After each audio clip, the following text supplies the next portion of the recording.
The Lord's my way. There's a river of sleep on the haunted highway. Wildflowers keep to the call of the pilgrim.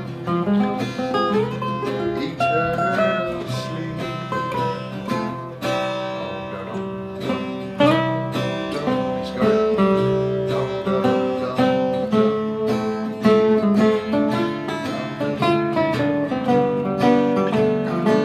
Tall, aren't you, Jason? Oh, yeah, big fella.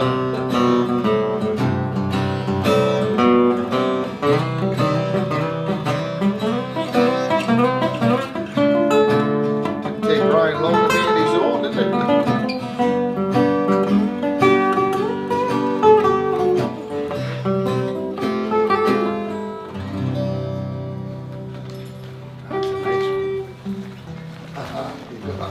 No, this is we're in the guitar shop here, which is it's a spiritual home for a lot of us middle-aged people heading towards the last of the summer wine. So very lucky to be in the presence of the owner of the shop, Mr. Brian Younger. Hello. So I'm going to ask Brian a couple of I'm questions. unprepared for this, of course. What do you think your favourite guitar at the moment in this shop is, Brian? If you had to pick one. Well, without a doubt, I think it has to be this Gypsy Macaferi Django Reinhardt Styley. And look at that poster behind there. Is Charlie Poole on the poster as well? This fella here, Martin, don't know whatever happened to him. Ah, he's finished here. Fly by now, really. He's a nice fella though. Got strangled off a drummer. I don't believe what a lot of people said about him as well. They probably won't have it. Now, Brian, you started off, you were in a band called White Heat, weren't you? In the 70s, late 70s? Yes. You were a rock band, so you had a rock background as Pop well, rock. didn't you? Pop rock. Proc, which You I've also- seldom used. You also had an amazing connection with a very special guy in the northeast called Morris Summerfield, who was a Jewish businessman. The wonderful Morris. Tell me a little bit about you when you first met Morris. Well, what can I tell you about Morris Summerfield? Can you cut this? 'Cause We'll get our lawyers to look through it all before it goes out, yeah. Nice, you're on YouTube today. Very shy man. Music, guitar nut, and I'm sort of working for him at. I'm only not long left to school. I'm 17 and a half, consumed by Jimmy Page and Rory Gallagher and all that kind of thing. And he said, "You should listen to Django Reinhardt." So I did, and that's it. It's That's how a you massive got that change. element in your play. Well, Morris actually owned two genuine Selmer of Paris Macaferi guitars. They're quite exotic things. Obviously, that's a copy of it. Yes. And I had no idea what they were about. They just looked like kind of cheap and cheerful, junky guitars. But he sold one of them a few years ago for about 55,000 quid. I think he still got the other one, but of course they're special guitars and have a massive place in guitar history and music history.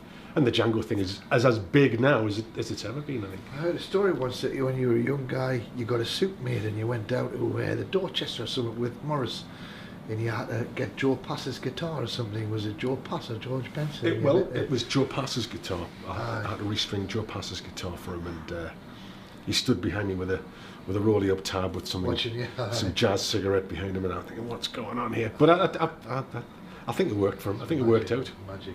His career never dipped as a consequence of me setting up his guitar for him. Brian, there's two guitarists in Newcastle that I really love, and Brian's one of them, and the other guy's Jim Hornsby. And Jim's more of a country style player, but he's into like old bluegrass. He plays great flat pick. He's got a lot of tools in the box, so to speak. But this fella here, very, very good as well. He's got the jazz thing.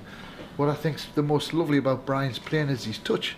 Very sensitised play, and what makes them great players is they listen. Like if you're a songwriter and you play with a musician, the first thing that people might think they're great in the pub because they're outstanding, but when you play with them as a songwriter, they fill in all the dots. And there's times I'll work with guitarists and you're going to sing and they go, and you have to come back in the next chorus because they're whittling, because they want to be the voice. But good musicians like Brian, they realise they don't want to be the voice, they want to have a voice, but they work alongside the voice. So they'll usually play in the gaps, and songwriters love that. And he's just a very capable, great musician, you know. And this little place here, I probably wouldn't have anywhere to go if this wasn't here, you know. I mean, I wouldn't. And me. Yeah, And him. absolutely.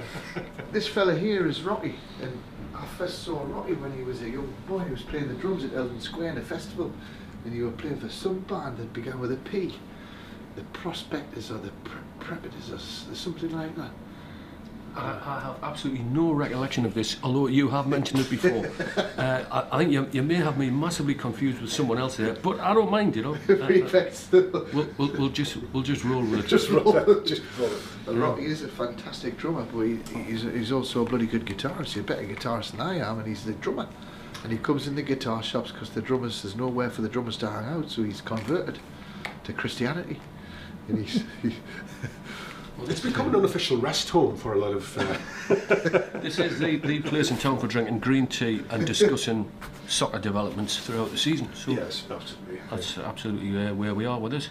I do enjoy playing guitar, as it happens, and I do believe in my pocket Newcastle-based cassette label Zinc tapes. Oh, There's absolutely Census of Hallucinations sampler tape available from Zinc Tapes in Wallsend. I am a contributor to this little project, playing bits of guitar and co-composition. Absolutely. Absolutely not to be missed.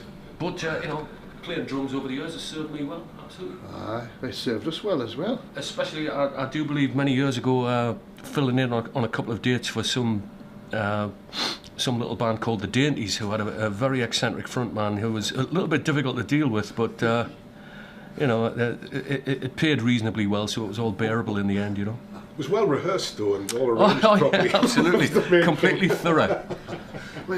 And I do believe we performed a little date in the Roses Theatre in Tewkesbury, which is where Eric Morecambe made his last performance and made his sad demise from this world. Shuffled off the coil, as I say. But and it's now left to Martin to bring people sunshine. Absolutely. There you go. Aye, Rocky, that's me. I got a glorious review there, didn't I? Did.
Look at Rocky's career. Your expression was brilliant there, Rocky.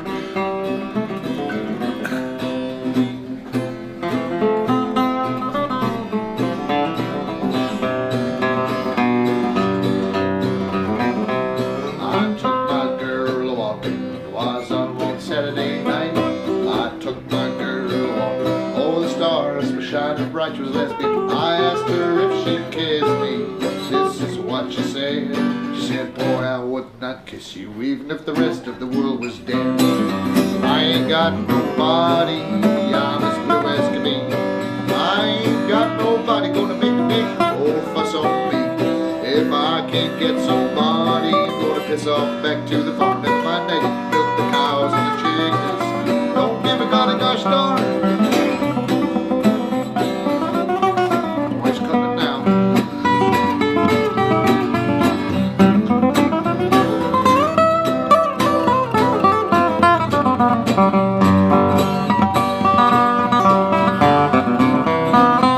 So I took my girl along. Was on Saturday Night Lowfell. I took my girl along. Oh, the moon was shining bright. I asked her if she. This is what she said. She said, I wouldn't shy any from Washington even if the rest of the world was dead. I ain't got nobody, I'm as blue as can be. Ain't got a single body gonna make a big old fuss on me. If I can't get somebody, gonna piss off back the whole farm. I'm gonna milk the cows and the chickens. Don't give a god a gosh darn. Friends on piecework. Bank work, piecework. All his wages.